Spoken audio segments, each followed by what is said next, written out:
کسی ایک انسان یا معاشرے کا اپنی حد سے بڑھ جانا انسان یا معاشرے کی بربادی کا سبب بنتا ہے۔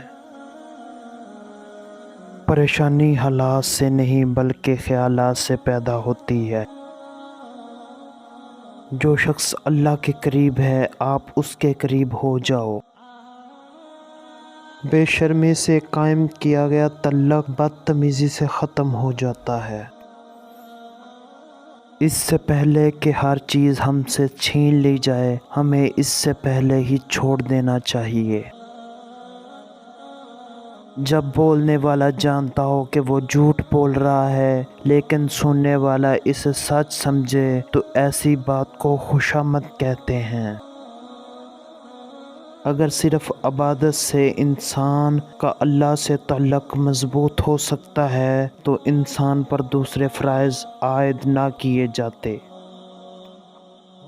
انسان کسی پریشانی میں مبتلا نہ بھی ہو تو بھی دوسروں کی پریشانی سے آگاہ ضرور ہوتا ہے۔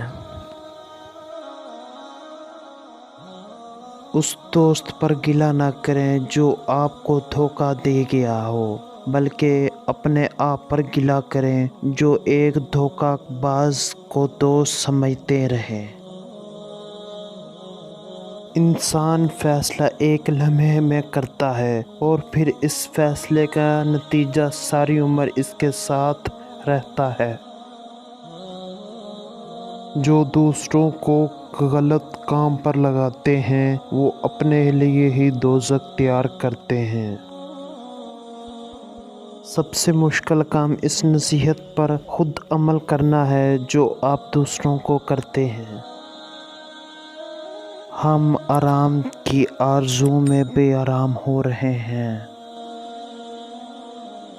اگر اصلاح کے لیے مخلص دوست میسر نہ ہو تو اپنے ضمیر کی آواز سنو۔ اگر آپ آج سے شکر ادا کرنا شروع کر دیں تو آج سے ہی آپ کے حالات بہتر ہونا شروع ہو جائیں گے۔